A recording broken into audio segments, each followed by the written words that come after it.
manakah?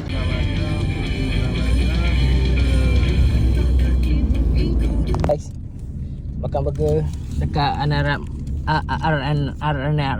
Macak bersama Abang Mizi. Geng-geng sokok kat depan tu. Abah-abah kita sebagai budak tak kahwin lagi kan. Jom kita meneruskan perjalanan kita untuk ke Gunung Ledang. Gunung Ledang. Terlajak sini.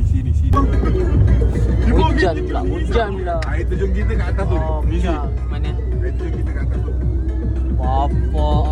Jadi kita gelosor daripada atas tu sampai ke bawah. Kita pakai ini. Memang bersih lah water.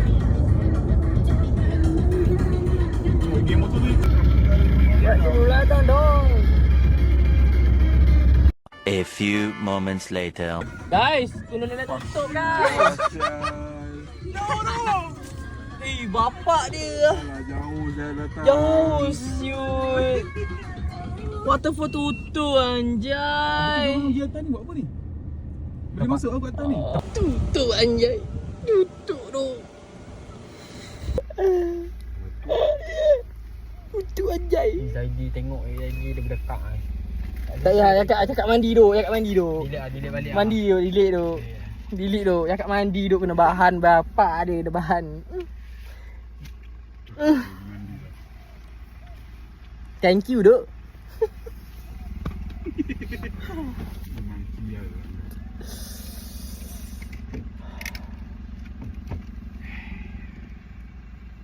Cibai. Aku dah siap pakai kalau aku dah suruh swimming dengan standby tu. Tinggal buka seluar, pakai baju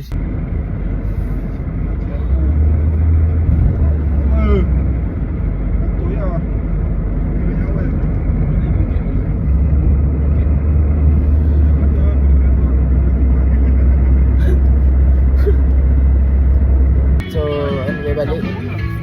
Dah dikecewakan oleh Gunung Ledang.